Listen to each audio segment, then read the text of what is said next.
अगर आपने ये सारे प्रोडक्ट्स यूज किए हैं then you need to know about today's company. ये इनके लिए पैकेजिंग मटेरियल बनाती है। इसका नाम यूफ्लेक्स इंडस्ट्रीज है एंड इस कंपनी का एवोल्यूशन कुछ ऐसे हुआ है। Take a moment to go through this. ये एक ग्लोबल कंपनी है and here is a look at its global presence. इसके प्रोडक्ट समझने के लिए आपको साइड बाय साइड इस इंडस्ट्री का वैल्यू चेन भी समझना होगा। So let's start there. सबसे पहले तो रॉ मटेरियल्स होते हैं जो 3 टाइप के होते हैं, PP granules and poly granules, जो थर्मोप्लास्टिक पॉलीमर्स होते हैं which are used in not only films but in processes like injection moulding, जो हमने Moltech packaging and Supreme industries के यूज केसेस में देखा था। नेक्स्ट है पेट चिप्स, जो प्लास्टिक का बेसिक मटेरियल है जिसकी झलक हमें ग्रेविटा के बिजनेस मॉडल में मिली थी। And finally raw material paper board and foil है जो सेल्फ एक्सप्लेनेटरी है। अब ग्रैन्यूल्स एंड पेट चिप्स से बनता है पैकेजिंग फिल्म्स जिससे कोटिंग किया जाता है एंड अलग अलग टाइप की फिल्म्स इससे बनती है। इसके डिटेल्स में जाऊंगा तो आप बोर हो जाओगे, so you can take a look at it for yourselves. Next होता है प्रिंटिंग प्रोसेस। इसमें films, paper board and foil and rotography और सिलेंडर्स एंड शिम्स यूज किया जाता है अलोंग विद इंक्स जो यूफ्लेक्स इन हाउस ही डेवलप करता है। प्रिंटिंग के बाद लैमिनेशन होता है या holograms and shims along with adhesives का यूज होता है। एंड गेस व्हाट, ये भी इन हाउस ही बनाते हैं एंड इसमें इनके पास एक टेक्नोलॉजी भी है जो टैम्पर प्रूफिंग के लिए काम आती है। फिर एक्सट्रूजन्स होते हैं जो प्रोडक्ट्स को सेट करने में काम आते हैं, स्लिटिंग जो कटिंग होता है and then final product. Here is an overview of their final products. Check out the key customers. काफी इंप्रेसिव है ये। होपफुली आपको इस कंपनी का बेसिक बिजनेस ओवरव्यू मिल गया होगा। Now let's take a look at the growth drivers, but before that please subscribe if you are finding this content useful. चलो,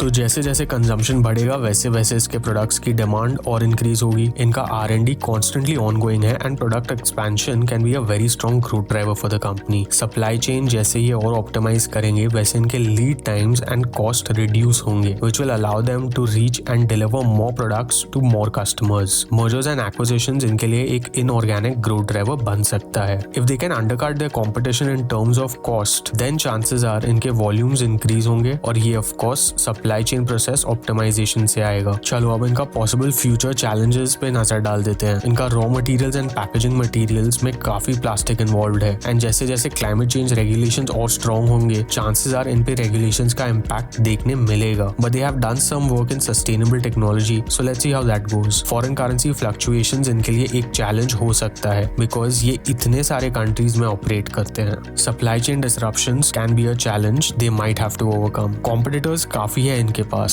सो yeah that could be a headwind for the company. Now let's do a business analysis for Uflex. Threat of new entrance is low. ये industry में enter करने के लिए काफी capital and expertise चाहिए होती है जो नए लोगों को एंटर करने से प्रिवेंट करता है। Bargaining power of suppliers is low. इनके raw materials as we saw before काफी कमोडिटी ड्रिवन है एंड ग्लोबल प्राइसेस मोर और लेस सेट होती है इनकी। Bargaining power of buyer is medium. इनके क्लाइंट्स जनरली बड़े बड़े प्लेयर्स होते हैं एंड ये बड़े ऑर्डर्स प्लेस करते हैं, सो यस उनके पास बार्गेनिंग पावर है। Threat of substitutes is medium. Glass, metal या पेपर इस प्रोडक्ट का सब्स्टिट्यूट है लेकिन वो थोड़े कॉस्टली भी है एंड स्पेशली खाने जैसी चीजों के लिए इनके प्रोडक्ट ज्यादा प्रेफर किए जाते हैं। Rivalry among existing competitors is high. As we have seen before इस कंपनी के काफी राइवल्स हैं। Here is a look at the management for you to go through and research and you should watch this video next. I will see you in the next one.